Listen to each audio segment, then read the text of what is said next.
Então, senhoras e senhores, boa noite. Peço a todos que mantenham seus vídeos ativados e os microfones desligados. As perguntas poderão ser realizadas no chat e, ao final, a doutora Camila Barreto fará a leitura.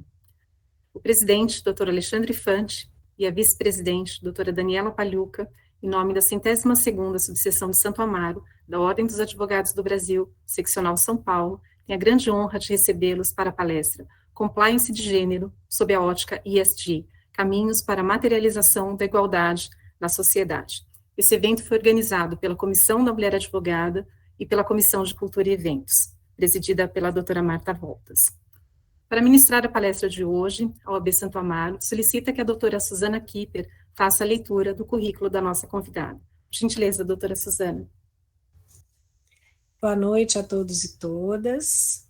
Passo a apresentar a doutora Beatriz Policy, que é advogada, pós-graduada em Direito do Trabalho, especialista em governança corporativa, compliance, liderança ESG, capitalismo consciente, compliance anticorrupção, compliance em proteção de dados, programas de compliance, compliance trabalhista, direito das startups, membro do CWC, Compliance Women Committee, e membro do IBRA-SPD, que é o Instituto Brasileiro de Segurança e Proteção de Dados. Obrigada, doutora Suzana. Agradeço muito a presença da doutora Beatriz, em nome da OAB Santo Amaro. É uma grande honra recebê-la aqui para falar sobre esse tema tão relevante para a sociedade e principalmente para nós mulheres. Tudo que nós pudermos falar para que nós possamos avançar na questão da igualdade é de extrema importância e relevância. Por gentileza, doutora Beatriz, a palavra está com a senhora. Olá, boa noite a todos.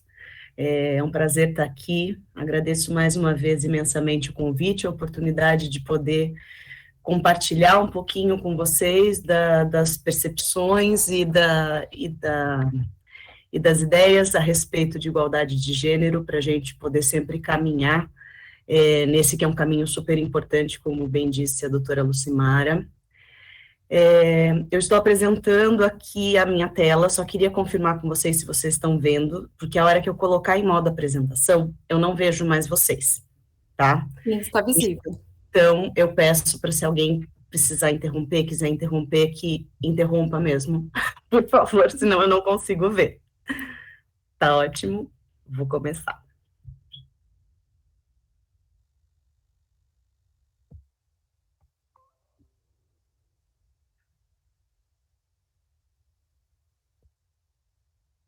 Foi para o modo apresentação? Para vocês? Sim, está sim. Então, está na tá ótimo. Bom, vamos lá. Eu vou passar essa parte da apresentação. Doutora Suzana, muito obrigada pela apresentação. Falar um pouquinho sobre compliance de gênero. Compliance, igualdade de gênero, são temas relativamente o tema é relativamente novo, mas não a temática em si, tá? O que é nova é a abordagem e a importância que esses temas demandam na sociedade, no mercado hoje em dia. Até alguns anos atrás, compliance, se a gente falasse de compliance fora do ambiente corporativo, o assunto era muito pouco conhecido. As pessoas nem sabiam a palavra, nunca tinham ouvido. Era muito restrito ao ambiente corporativo, o termo e as ideias do compliance. Com o passar dos anos, no Brasil especificamente, a partir do ano de 2013, com a promulgação da Lei Anticorrupção, a gente começa a ter visibilidade do tema, né? Todos os escândalos que ocorreram com relação à corrupção, a promulgação da lei, fazem com que o tema compliance, a palavra compliance, seja de um conhecimento, o conhecimento seja mais abrangente, as pessoas tenham mais ciência sobre o que seria o compliance, programas de compliance, mas ainda muito ligado à anticorrupção e a esses programas anticorrupção. Com relação à igualdade de gênero, a questão da igualdade de gênero, ela é tratada desde os primórdios, principalmente ali no mundo corporativo, nos ambientes de trabalho, tá? Nós temos um histórico sobre a citação do trabalho direito da mulher, né, os direitos especiais, a proteção especial à mulher, desde da encíclica Rerum Novarum do Papa Leão XIII, de 1891. Nessa carta encíclica, ele faz um chamamento à reflexão sobre as péssimas condições de trabalho, e dentre elas, ele destaca a questão do trabalho da mulher e da criança, desprendendo uma especial atenção a essas duas figuras ali na sua carta encíclica. Já no século XVII, o movimento feminista ele começa a ganhar traços políticos, então a gente começa a ouvir falar um pouco mais em igualdade de gênero, em participação feminina, tanto na política quanto no mercado de trabalho. Durante o século XIX, século XX, acontecem depois a Primeira e a Segunda Grande Guerra, e com elas vem um fenômeno que os homens precisavam partir para as frentes de batalha, né, e as mulheres ficavam e precisavam assumir os postos ali dos homens tocando os negócios da família, esse papel que o homem desempenhava antes na sociedade. Então, a mulher, ela sai daquele contexto familiar e passa a abranger um contexto no mercado mesmo, ali na sociedade. Ela muda o seu papel, um pouco a sua visão ali de quais eram suas atribuições na sociedade. As guerras acabam, por óbvio, mas as baixas masculinas, elas são inquestionáveis.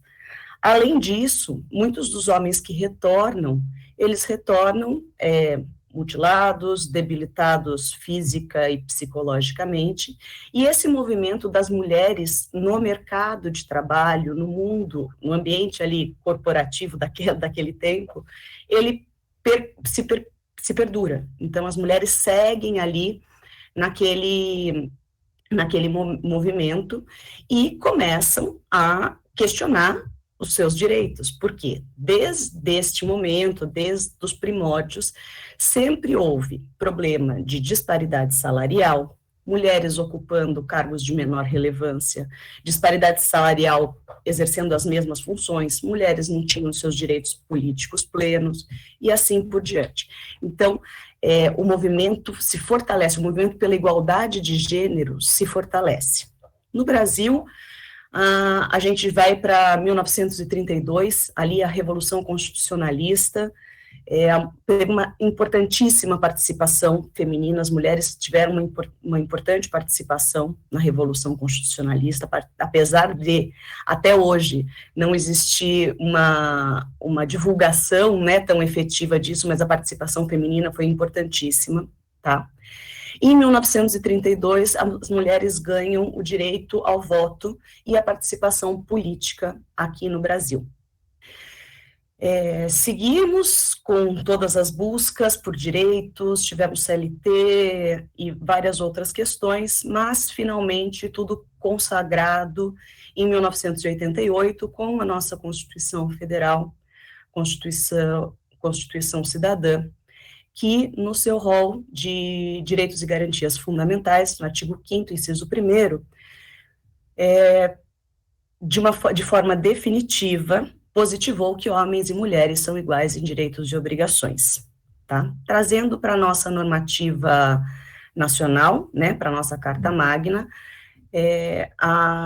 exatamente a mesma colocação que nós temos na Declaração Universal dos Direitos do Homem e do Cidadão, certo?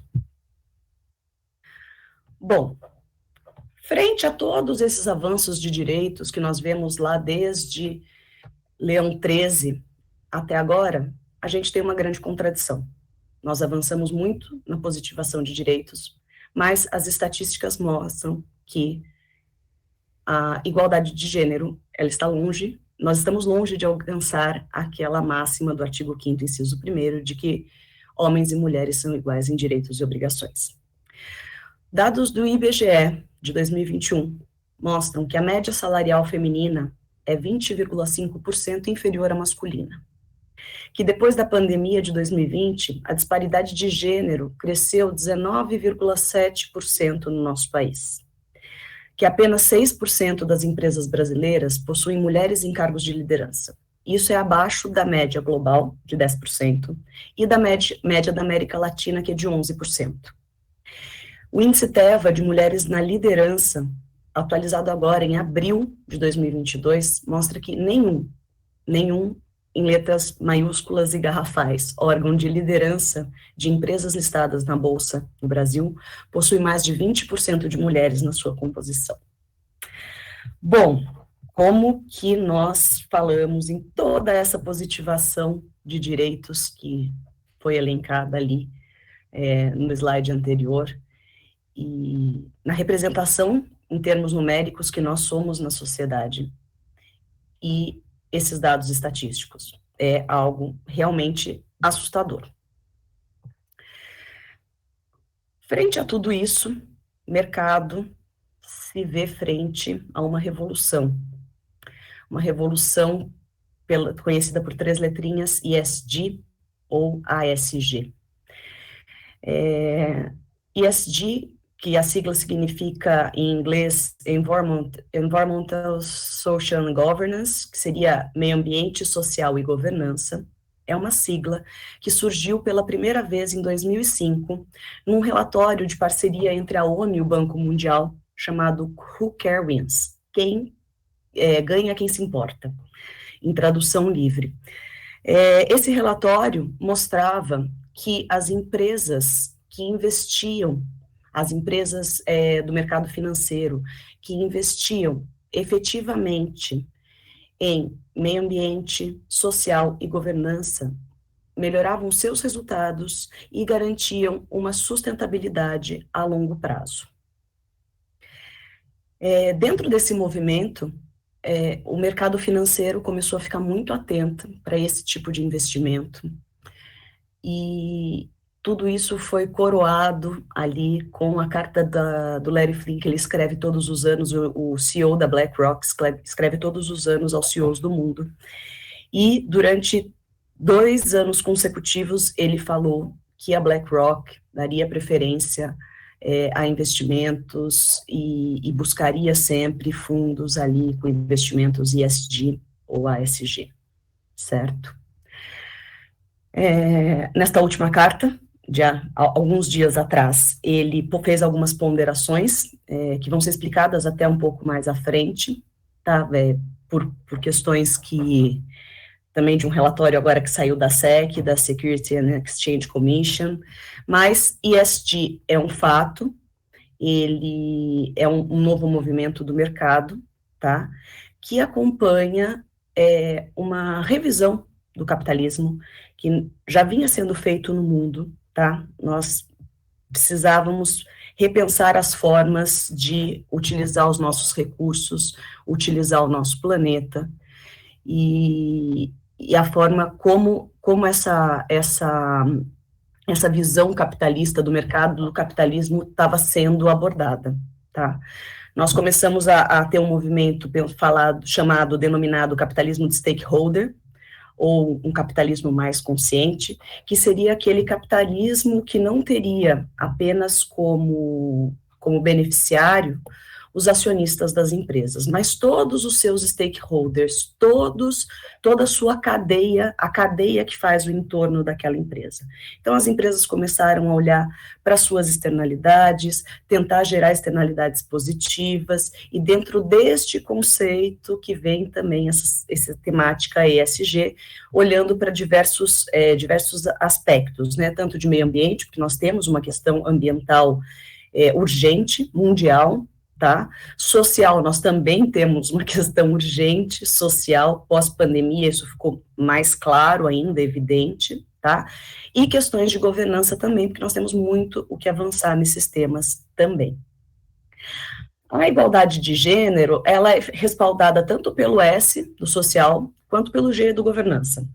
Enquanto no S, do social, o objetivo das empresas das organizações, deve ser garantir livre acesso, igualdade de condições para todas as mulheres.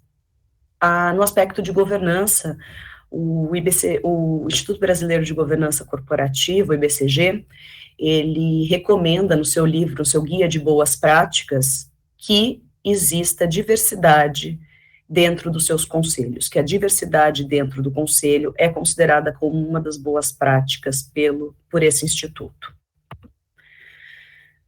Junto com essa revolução ESG, no mesmo movimento, em 2015, a ONU lançou seu Plano de Ação Universal, uma agenda para 2030 pelo desenvolvimento sustentável. Essa agenda para 2030, ela teve 139 países signatários, com o compromisso de buscar atingir 169 metas de ação global de desenvolvimento sustentável, por meio de 17 Objetivos de Desenvolvimento Sustentável, as famosas ODSs, que nós escutamos tanto. E a ODS número 5, ela fala justamente em alcançar a igualdade de gênero, empoderando todas as mulheres e meninas. Bom, então, todas essas temáticas, compliance, igualdade de gênero, ODSs, ESG, todos são temáticas que estão diretamente relacionadas, e a gente precisa ter essa compreensão do todo para conseguir pensar em soluções, em formas de materializar, em formas de realmente alcançar esse objetivo de desenvolvimento sustentável, que é a igualdade de gênero e o empoderamento de mulheres e meninas. Bom, aí nós chegamos na questão, problema e desafio. Eu costumo dizer que nós temos que partir de um pensamento imediatista para um pensamento de longo prazo. Quando a gente trabalha com capitalismo consciente, capitalismo de stakeholders, a gente trabalha muito isso em cima das lideranças e dos conselhos e dos acionistas e dos stakeholders de uma forma geral. Nós temos que substituir o imediatismo pelo pensamento de longo prazo.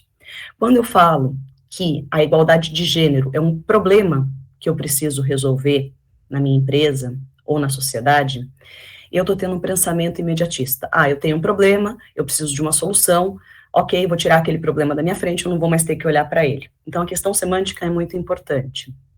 Ao passo que, se eu entendo que isso, eu tenho um desafio, porque a questão de gênero, ela vai me trazer grandes, se eu conseguir a equiparação, né, a igualdade de gênero dentro da minha empresa e da sociedade, ela vai me trazer grandes benefícios. E tendo um desafio, eu preciso pensar, desenvolver habilidades, investir financeira e humanamente, e recursos financeiros e humanos, me planejar, trabalhar em equipe, em cooperação. Eu sei que isso vai me trazer um resultado de longo prazo, mas que vai ser um resultado duradouro, e não algo que é um problema que eu resolvo e eu tiro da minha frente. A gente, falando de ESG, né, quando eu falei lá com relação à questão da última carta do Larry Flynn, e também eu comentei com relação ao último relatório que saiu da SEC, que é da Security and Exchange Commission dos Estados Unidos,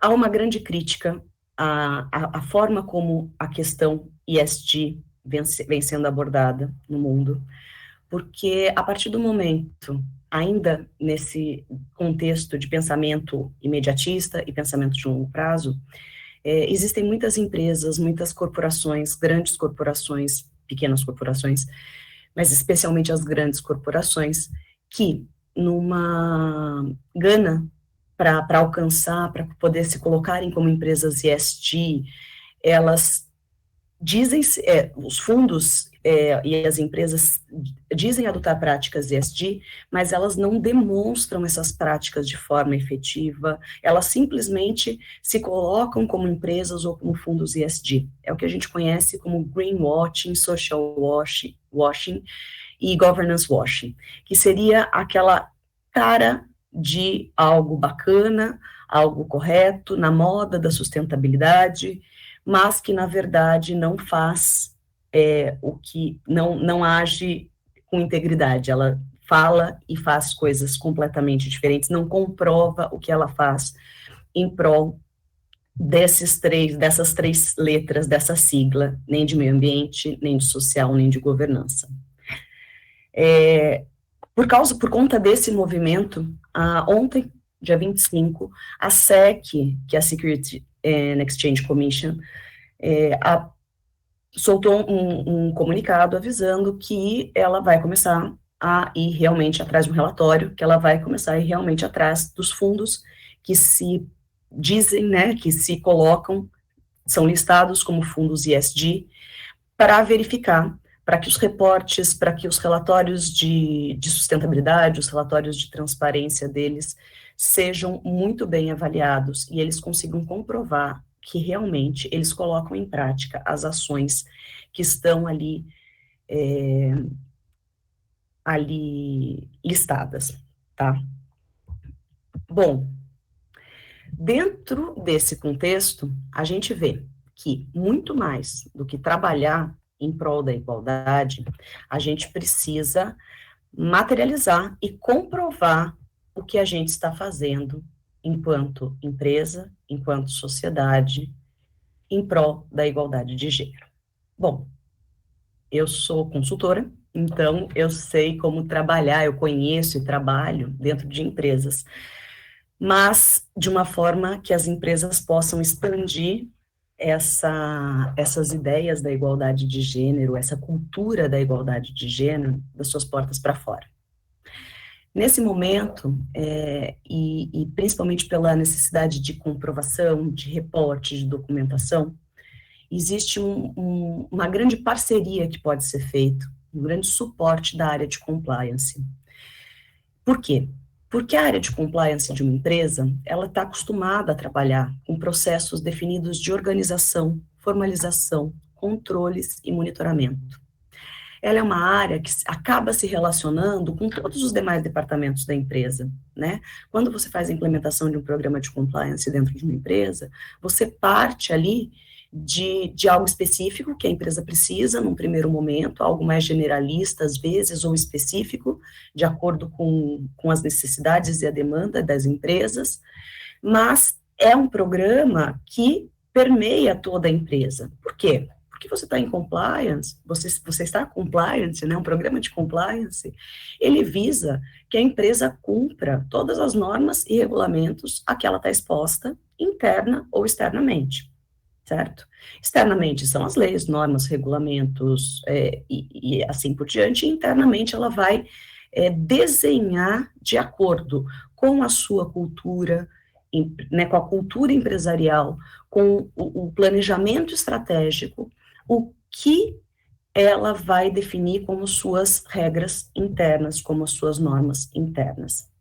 Além disso, o compliance, ele acaba tendo uma facilidade para comunicação. A área de compliance, ela consegue se comunicar com todas as áreas da empresa, porque ela já tem esse perfil de mapeamento de riscos, de ter que conversar com várias áreas do negócio, áreas estratégicas, e um contato direto com o board das empresas também, com a alta administração. Além disso, também a área de compliance tem uma experiência num treinamento continuado e no registro das atividades, que é muito importante para que possa se comprovar todas as medidas tomadas com relação à implementação da igualdade de gênero dentro do negócio. Como eu falei, o programa de compliance ele é muito amplo, ele acaba abrangendo todas as áreas. Então, em prol da igualdade de gênero dentro das empresas, a ideia é incluir o compliance de gênero no escopo de um programa de compliance dentro da empresa, tá? Atendimento, obviamente, a todas as exigências legais, então, essa positivação, CLT, Constituição Federal, todas as regras que permeiam ali, toda a parte legal que permeia o tema, certo? Que é o compliance a nível de processos, então a gente vai deixar tudo estabelecido, a empresa vai estar 100% compliant com com as leis, né? E também incluir o compliance de gênero como dentro dos objetivos estratégicos da empresa, que é o compliance estratégico. Ali, a alta administração coloca dentro dos seus objetivos estratégicos, para alcançar suas metas, dentro dos seus objetivos do negócio, a igualdade de gênero ali dentro daquele escopo. E daí sim, a gente consegue um engajamento muito maior e consegue materializar ações que vão reverberar dentro da empresa, mas de uma forma ou de outra também vão ser reverberadas para a sociedade. Bom, e como fazer isso? Melhorando o ambiente de trabalho para as mulheres por meio de ações afirmativas, efetivas e sustentáveis. Através de uma escutativa. Então, quando a gente fala em igualdade de gênero, em criar políticas e procedimentos, o primeiro passo que a gente tem que fazer é escutar a pessoa que tem lugar de fala. Então, escutar as mulheres dentro da sua empresa, em todos os ambientes. Entender como que elas entendem que é estar ali naquela empresa, como elas entendem que é o ambiente de trabalho onde elas estão inseridas, como elas entendem que é a sociedade onde elas estão inseridas, o que a empresa pode fazer para melhorar o ambiente de trabalho, e assim por diante. Com base nessa escuta ativa, criar políticas e procedimentos focando em igualdade de gênero. Que tipo de políticas? Por exemplo, políticas de contratação que garantam que o mesmo número de mulheres e homens sejam submetidos a entrevistas para vagas, principalmente para vagas de liderança. Garantir um plano de carreira para mulheres também que garanta a ascensão delas a cargos de liderança, a lugares de destaque dentro da empresa. Pensar em políticas também que tornem o ambiente de trabalho mais acolhedor para as mulheres em momentos chaves e decisivos para elas, que é gestação, amamentação, pós-parto, mas não só para as mulheres, também para os homens, para os pais que se tornam pais. Por quê? Para a gente conseguir reverberar que essa questão da igualdade de gênero, ela não deve acontecer só dentro da empresa, ela deve acontecer também na sociedade, no núcleo familiar. Então, do mesmo jeito que uma mulher precisa de uma licença maternidade, ter a segurança que ela vai sair, ter o seu filho, ficar em licença maternidade, e ela vai voltar sem receio de ser demitida, ou sem receio de não conseguir uma promoção por causa dos filhos. E também que o seu companheiro que trabalha numa empresa também vai entender que ele também tem um papel muito importante nesse momento da chegada de um novo membro na família, e que ele precisa participar ativamente dessa chegada. Então, a empresa garante a ele também uma licença, um suporte, horários especiais, flexibilização de estilo de jornada. Hoje, mais do que nunca, a pandemia nos mostrou que o trabalho remoto, o trabalho híbrido é possível, é viável e é muito bem-vindo. Então, são políticas, depois de escutar essas mulheres, que são muito importantes de serem implementadas. Além de serem implementadas, é muito importante que elas sejam comunicadas e haja um treinamento constante. Por quê? Nós vivemos numa sociedade, apesar de toda a positivação, políticas, procedimentos, é uma forma de positivação interna dessas normas, né? Mas nós vivemos numa sociedade permeada por uma cultura patriarcal. Então, uma mudança cultural não é algo simples. Ela demanda um esforço extremo de comunicação e treinamento constante, continuado. E, por fim, precisa de controles e monitoramento. Não adianta eu ter essas políticas, eu diria até que é pior eu ter essas políticas e elas não serem efetivas dentro da empresa do que eu não contar com nenhuma política escrita, formalizada. Então, assim, a partir do momento que eu crio essas políticas, esses planos, eu preciso implementar e comprovar que eles estão acontecendo para eu não cair ali naquele social washing ou governance washing. Então, esses são os caminhos para a gente implementar o compliance. Nós implementarmos o compliance de gênero dentro de um programa de compliance e fazer com que mais do que ele exista, essa positivação exista, ela seja efetiva. É a efetividade do compliance de gênero. Então, ele traz a igualdade de gênero como uma realidade para a empresa, atendendo a toda a legislação, empoderando, de fato, as mulheres e transformando a sociedade de uma forma geral. Bom, eu acho que em termos expositivos era isso, e eu gostaria de ouvir um pouquinho, ouvi-las um pouco, responder algumas dúvidas. E eu estou disponibilizando também o meu e-mail para contato, se vocês tiverem outras dúvidas fora do horário, fora aqui desse ambiente da palestra, eu me coloco à disposição. E eu tenho 3 minutos, falei 3 minutos mais rápido, Lucimara. Sim. Não trago minha fama de muito falante para cá. Não, está quietinha. Então, parabenizamos, doutora Beatriz, pela excelente palestra ministrada. E agora nós passaremos a leitura das perguntas realizadas no nosso chat. Por gentileza, doutora Camila, temos perguntas? Um minuto, eu estava procurando aqui. Eu não foi feita nenhuma pergunta aqui, eu pelo menos não achei nenhuma no chat, mas eu gostaria de fazer uma pergunta especificamente. Eu me lembro que há uns 10 anos atrás, Ai, tem mão levantada, desculpa, é o Jean. Eu achei que tivesse, cadê? Acho que é Jeane. É, Jeane, ai, desculpa, Jeane. Pode fazer a pergunta, então. Desculpa. Boa noite, pessoal. Gostei muito da palestra, da aula. Beatriz, eu só queria entender um pouco mais sobre o greenwashing, social washing e o governance washing, porque você falou que eu queria entender que se são conceitos ou se são ações de combate, digamos assim, à hipocrisia, porque foi exatamente isso, né?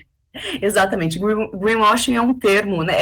Os termos são muito americanizados, né? Seria como uma cara verde, vamos falar assim, tá? Não tem uma tradução específica, mas uma cara verde, uma cara social, uma cara de governança. Então, é assim, você quer dar um ar de algo bacana, de algo sustentável, para algo que não é.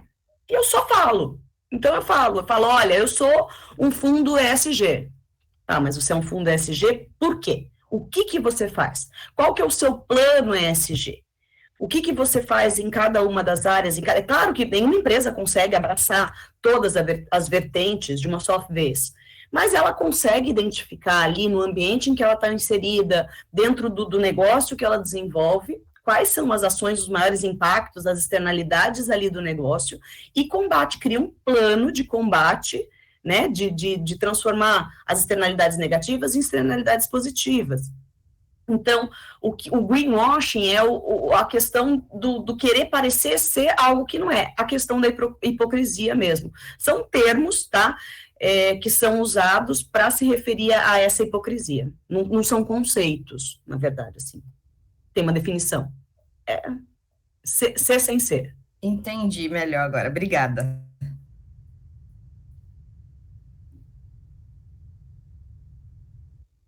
Mais alguma pergunta?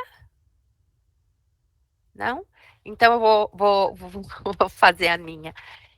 Eu me lembro que eu acho que há uns 10 anos atrás, como se diz, saiu uma diretiva na União Europeia de que as empresas teriam que alcançar no período de 10 anos, 30% dos cargos de chefia ou de liderança, tipo nos borders, né, das grandes empresas, a presença de mulheres.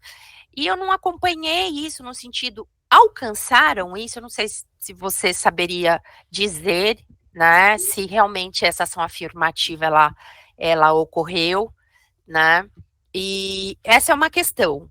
E a outra é com relação à questão salarial, né, a gente fala muito da questão da diferença salarial entre o homem e a mulher, e assim, eu vejo isso em algumas áreas, né, eu, por exemplo, sou professora, era advogada, quer dizer, sou advogada, né, mas assim, trabalhei em empresa, e eu não via, assim, particularmente na minha situação, eu nunca passei, né, a gente até comparava os olerites para ver se tinha diferença, e nunca teve, né, mas eu sei que isso ocorre, né, infelizmente, e no seu caso, né, trabalhando com isso, qual é a posição que você coloca para as empresas alterarem isso, mudarem essa postura?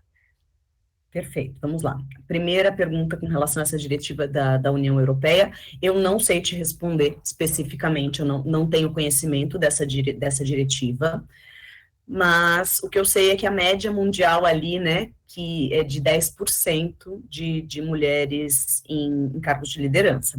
É a média de empresas que declaram que tem mulheres em cargos de liderança. Existem muitas estatísticas, o índice TEVA, inclusive, depois eu disponibilizo o link para vocês do índice TEVA, dá para jogar no Google, vocês encontram. Ele é muito legal, porque ele traz os gráficos ali das mulheres na liderança, e daí em bode segmentado por mercado, né, para cada segmento do mercado, ele é bem interessante para saber disso. Então, com relação específica à União Europeia, eu não sei, mas eu vou me informar. Depois eu mando um inbox para a doutora respondendo essa informação, essa dúvida. Porque foi uma coisa que me chamou muita atenção na época, né? E agora está fazendo 10 anos. Olha, mas o que eu posso dizer a respeito... Desculpe, Lucimara, pode falar. Não, o que existem essas diretivas, existe todo um entorno, como a doutora colocou, essa positivação, e só que, na prática, o que a gente vê é algo bem diferente. Assim, o que eu noto nas empresas é que existe, assim, uma dificuldade para que a mulher consiga ascender a cargos maiores. Muitas vezes, nós temos a mesma função, e a mulher tem o título de gerente, e o homem de diretor, na mesma função. Então, o que a gente vê, assim, que a mulher tem a qualificação, muitas vezes até superior à masculina, só que na hora então não existe a diferença salarial se a gente for comparar cargos distintos, né? Mas o que acontece é isso, existe uma dificuldade realmente para que ela consiga ocupar uma posição de direção, por exemplo, e aí receber como tal. Então, isso, assim, que eu acho que é de uma injustiça muito grande, a gente vê isso com muita frequência nas empresas. Então, não sei, assim, pelo menos as que eu tive contato, eu acabei vendo essa condição. Então, assim, para a mulher passar da gerência para a direção, é uma dificuldade imensa. Então, ela já estaria preparada para ser presidente da empresa, praticamente. Exatamente, é exatamente isso que a Lucimara falou, né, a resposta é essa, exatamente essa. Mas eu vou aproveitar esse gancho até do que ela falou com relação à formação, tá? Junto com esse movimento histórico, a gente percebe um grande investimento, e a gente tem índices altíssimos de mulheres cada vez mais capacitadas e subcolocadas dentro das empresas.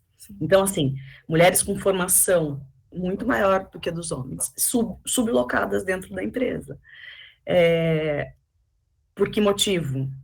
N motivos, eu já ouvi. Porque ela vai engravidar e vai ter que sair de licença maternidade. Vou contratar entrevista de emprego. Você é casada? Eu nunca vi um homem ser perguntado, questionado. Você é casado? Você tem filhos? Você pretende ter filho? Quantos anos tem seus filhos? Opa, é esse tipo de discriminação que a gente vê na hora de contratar. E acontece. A gente pode ter... A lei fala que não pode, A gente cria políticas internas falando que não pode. A gente treina, a gente qualifica o pessoal do RH ali, mas isso segue acontecendo. Por isso que é tão importante monitorar, treinar, comunicar, monitorar. A tríade, comunicação, treinamento, monitoramento, comunicação, treinamento, é uma constante e é eterna. A gente tem que seguir vigilante, não adianta. A gente demora anos para conquistar direitos e uma pandemia para aumentar em 19,7% a disparidade no mercado de trabalho. Então, é um trabalho árduo, contínuo, e a gente não pode baixar a guarda, porque a gente está sempre nessa situação e não é uma situação de competição com os homens, é uma situação de nós estamos sempre, nós temos que nos esforçar muito mais para conseguir o que os homens conseguem com muito mais facilidade. Eu, particularmente, participo, né, de mentoria de mulheres, participei já de mentoria de mulheres para colocação no mercado, no mundo corporativo, tá?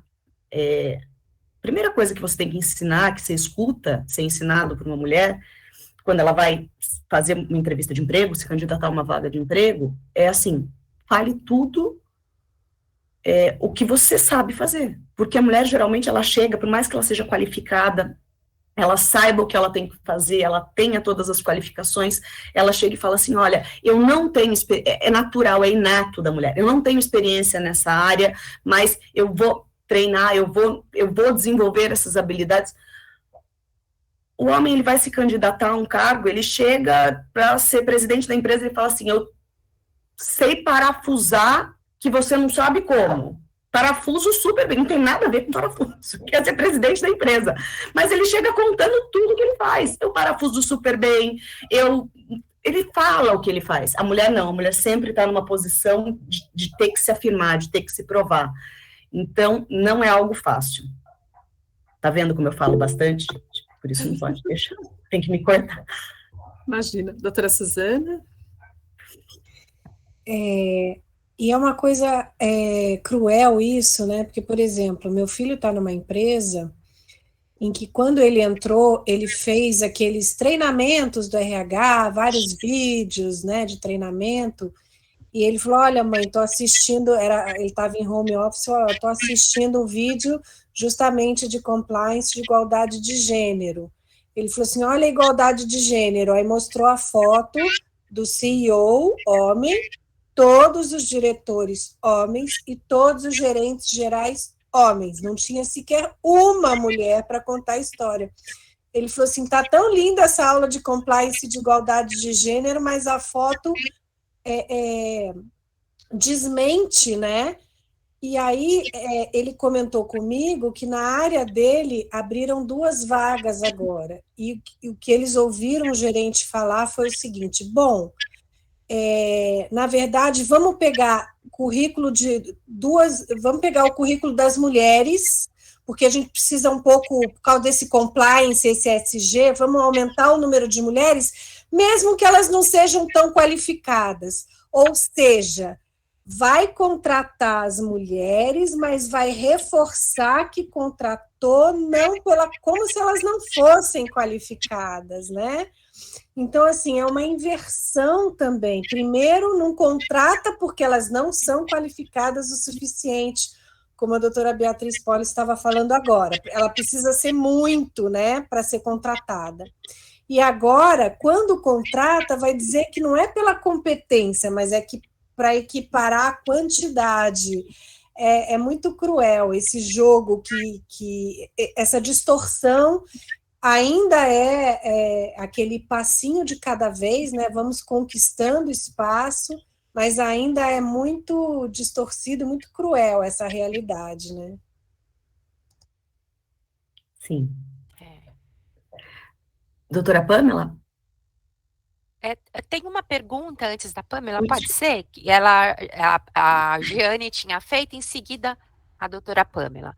Como fica a questão do ESG e pessoas trans nas empresas? Essa pergunta é da Jeane Ambar. também entra na questão, Giane, da igualdade de gênero, né? Quando a gente fala em igualdade de gênero, a gente se refere a todos, né, as colocações de gênero. Então, a gente está se referindo aqui das mulheres, mas a gente fala todos os espectros de gênero. Então, também a questão LGBTQIA+, tem que ser incluída ali dentro desse ESG, né? Na verdade, foi o que eu falei lá atrás, é impossível uma empresa abraçar todos os problemas da sociedade. Via de regra, né, quando a gente fala em liderança ESG, quando a gente fala em criar um programa de compliance ESG dentro de uma empresa, o que a gente faz? A gente vai entender um pouco, a gente vai escutativa. Então, é aquele mesmo processo que a gente fez lá, escutativa. Vamos ouvir nossos stakeholders. Então, vamos ouvir onde minha empresa está instalada, meu segmento, o que eu desenvolvo aqui, que atividade eu desenvolvo, quais são as externalidades que eu causo, quem é meu público, quem são meus clientes, quem são meus acionistas, eu vou ouvir todo mundo. Eu vou fazer um capitalismo multi-stakeholders, então eu vou ouvir todos os meus stakeholders, obviamente, por amostragem, impossível, dependendo do contexto da empresa, você ouvir todo mundo, mas você vai dar voz a todos, através de pesquisas e através de treinamento, de comunicação, você vai dar voz a todo mundo e vai entender também aquela empresa, qual é o objetivo dela. A gente, quando fala em capitalismo de stakeholder, e toda essa temática ESG está muito ligada, você não tem como falar em ESG sem pensar em capitalismo de stakeholder e sem pensar, e não tem como falar em capitalismo de stakeholder sem pensar em propósito empresarial. Então, a gente começa a olhar assim, toda empresa, ela existe por um propósito. Ela tem que ter um propósito para existir. O propósito dela não pode ser só o lucro, tá? Ela tem que ter o lucro, porque é isso que faz o capitalismo andar, o capitalismo se mexer. Mas o propósito dela não pode ser exclusivamente o lucro. Senão a gente volta ali para o capitalismo tradicional, para o capitalismo financeiro, capitalismo de mercado. Então, e a gente viu que esse é um sistema doente, né? O capitalismo que só olha seu objetivo lucro, ele é um sistema doente. Ele é um sistema que não se sustenta, que não tem como se sustentar. A gente consome hoje, eu não lembro que dia, mas sempre, geralmente é no meio do ano, ali perto de julho, a gente chega assim, consumimos nosso planeta inteiro, se a gente continuar até nesse ritmo, tem todos esses índices ali ambientais, e a gente vive num mundo frenético.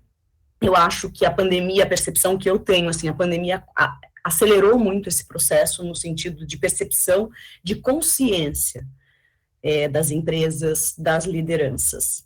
Algumas, eu acho que acelerou o processo de liderança, da consciência da liderança, e dessa percepção que, muito mais do que ser uma empresa atrativa para investimento, que é essa crítica que o Larry Flynn faz na carta desse ano aos CEOs do mundo, que ele questiona, né, ele fala que ele não vai mais ficar focado só nas empresas, né, a BlackRock não vai mais ficar focada, teve um bafafá aí quando saiu a carta, porque ele não vai mais ficar focada nessas empresas só com investimento em ESG, porque isso foi distorcido pelo mercado. Então, agora a gente começa a questão do greenwashing, tudo isso. Então, a gente começa agora um trabalho de entender, assim, qual é esse equilíbrio? A empresa, sim, ela tem que existir para gerar o lucro, mas ela também tem que gerar valor para todos os envolvidos, que é a ideia do capitalismo de stakeholder. Ela tem que ter um propósito, ela tem que ter uma liderança. Então, e ela vai entender, então, fazendo essa pesquisa, essa questão cultural, onde ela tem que fazer um trabalho maior. Então, se na minha empresa, às vezes eu posso chegar na empresa e ela ser fora da curva ali, dessa questão da igualdade de gênero, e realmente eu ter 4 mulheres e 2 homens só em posto de liderança. Ok, equidade de gênero masculino e feminino, mas eu não tenho nenhuma, mas todos são homens e mulheres cis. Eu não tenho um representante da comunidade LGBTQIA+. Isso é um problema. Eu não tenho, apesar da legislação existente, eu não tenho um PCD na minha empresa. Isso é um problema. Então, você tem que identificar, não existe um programa pronto, você tem que fazer isso, você vai ser ESG. É muito mais amplo, do mesmo jeito que não existe um programa de prateleira de compliance, porque você vai precisar desenhar de acordo muito mais com a cultura e com o ambiente de cada empresa do que um by the book. doutora Pamela. Respondi sua pergunta, Jane.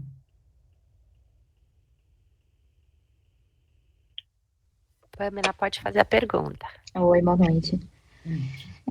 Na verdade, eu queria fazer um link, né, porque a doutora Beatriz falou sobre realmente as empresas elas quererem sempre aderir os programas, mas na prática, elas não precisarem demonstrar esses índices efetivamente, né, na base de relatórios e tudo mais, acaba que fica só pelo fazer bonito, né, pelo, nossa, sou uma empresa inclusiva e tudo mais, e a gente sabe que é o que mais tem.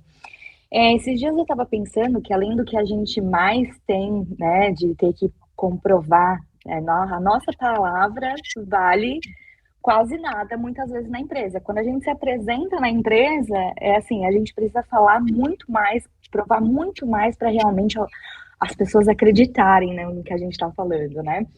Então, eu estava pensando em relação aos homens, e a doutora pode falar um pouco melhor por essa experiência de compliance dentro das empresas, que eles, né, você vai conversar, principalmente a liderança, eles sim são, nossa, vamos aderir, realmente queremos fazer parte dessa igualdade entre mulheres e homens, equiparar salários e tudo mais, só que isso não é colocado na prática.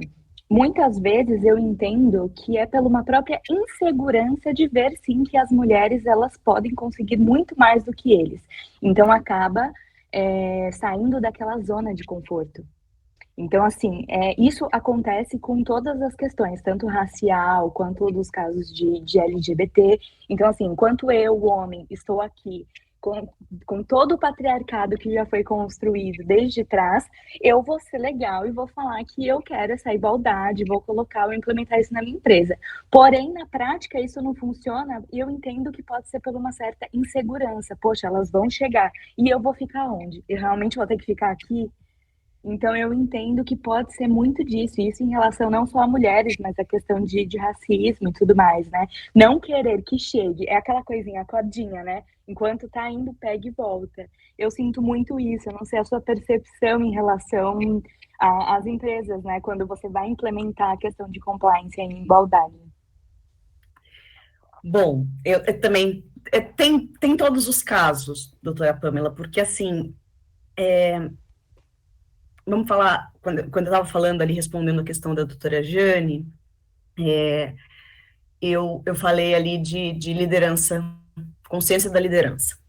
Tudo começa com a consciência da liderança, seja ela. Eu já vi muita mulher de liderança também, muito mais preconceituosa em todos os sentidos, até com outras mulheres, tipo, opa, eu cheguei, eu sou a boa, só eu tô aqui.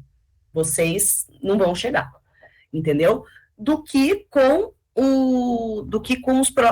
os próprios homens. Então, é muito mais uma questão de consciência, essa tomada de consciência, essa virada de chave, tanto que o primeiro pilar para você implementar um programa de compliance e fazer com que mais do que existir ele seja efetivo dentro de uma empresa, é o apoio da alta liderança, é o apoio da alta administração, é o tone at the top. Se você não tem o tom da liderança, esquece, você vai criar todas as políticas, você vai fazer... Se a liderança não dá o exemplo, se a liderança não respeita as mulheres, não ouve as mulheres, se a mulher não tem voz numa mesa de reunião, não tem nem assento numa mesa de reunião, por que o gerente vai se preocupar? Por que o encarregado de fábrica vai se encarregar em formar um time diverso? Se isso não é um problema ali da liderança? Enquanto as pautas, atas de reunião, de liderança, você fala sobre questões de gênero. Não só nos treinamentos, mas nas atas, no dia a dia, o dia que a empresa acontece, na operação. Então, é muito mais uma questão da virada de chave ali da própria liderança, de cada liderança, né? Quando você vai formando uma liderança. Então, assim, hoje existem programas muito legais de formação de lideranças conscientes. São programas fantásticos, fantásticos, fantásticos. E que é muito importante, porque a gente cresce, a gente cresceu, espero que minhas filhas tenham, acredito e muito que minhas filhas terão a oportunidade de crescer num mundo muito menos patriarcal, muito menos preconceituoso em todos os sentidos, mas nós temos que ter essa consciência, por isso que nós temos que ser vigilantes, seguir vigilantes sempre.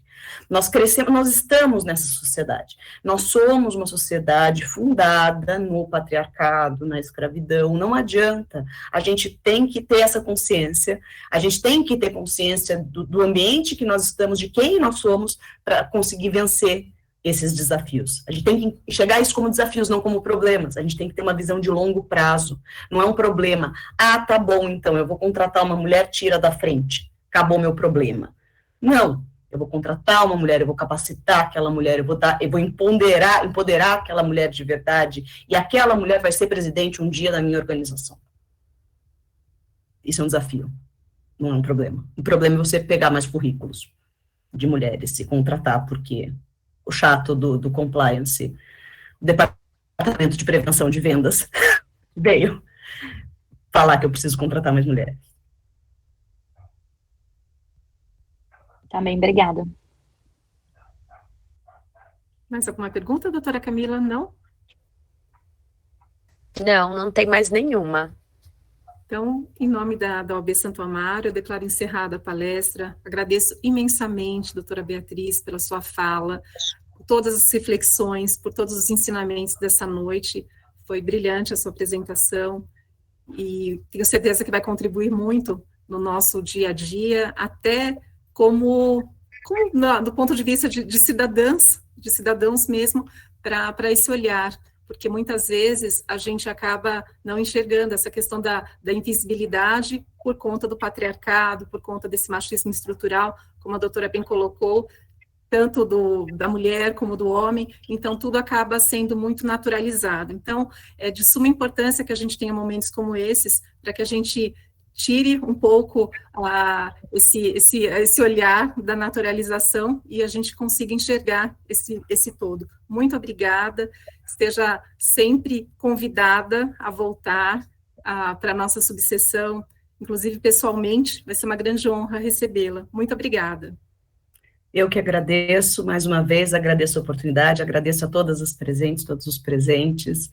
É uma alegria poder falar um pouquinho de igualdade de gênero, é um desafio, essa co-construção de todas as mulheres, homens também, fico muito feliz quando eu vejo homens em palestras sobre igualdade de gênero, em treinamentos. Então, realmente é muito importante essa cocriação e esse pensamento conjunto, coletivo, para que a gente possa avançar no tema, e é uma alegria, me coloco inteiramente à disposição para quando vocês quiserem e precisarem conversar sobre outros assuntos. Essa troca é muito rica.